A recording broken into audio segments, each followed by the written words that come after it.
ஓட்டுநர்கள் மற்றும்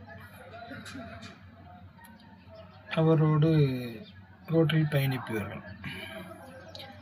ஒரு லாரி ஒரு ஸ்பீடில் வருது, ஒரு ஹார்ன் அடிக்கிறாங்கன்னா பைக்கு, கார்ஸ்லாம் சைடு வாங்கிட்டு உடனே முன்னாடி போய் பிரேக் அடிக்காதீங்க.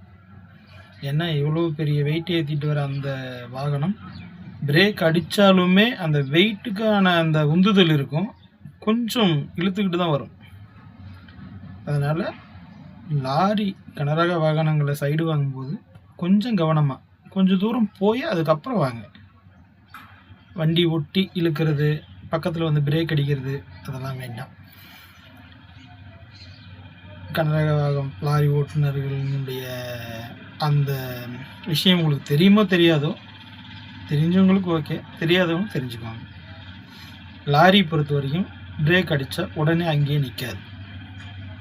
ஒரு சீரான வேகத்தில் ஒரு சீரான இடத்துல இயக்கணும். ஒரு பிரேக் அடித்து திரும்ப அந்த வண்டி மூவ் பண்ணி அந்த பழைய ஸ்பீடு கொண்டு வரணுன்னா ஃபியூல் ப்ளஸ் எனர்ஜி ரெண்டும் வேஸ்ட்.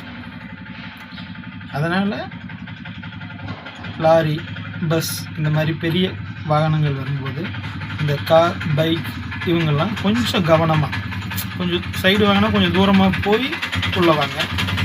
பிரேக் அடிக்கணும்னா அதை கணக்கு பண்ணி அடிங்க, பக்கத்துலேயோ அந்த மாதிரிலாம் பண்ணாதீங்க. அது எங்களுக்கான பாதிப்பு, உங்களுக்கும் பாதிப்பு, பயணிகள் அங்கே யதார்த்தமாக இருக்கிற அவங்களுக்கும் பாதிப்பு. நன்றி, வணக்கம். மீண்டும் ஒரு நல்ல சிந்தனை சந்திப்போம்.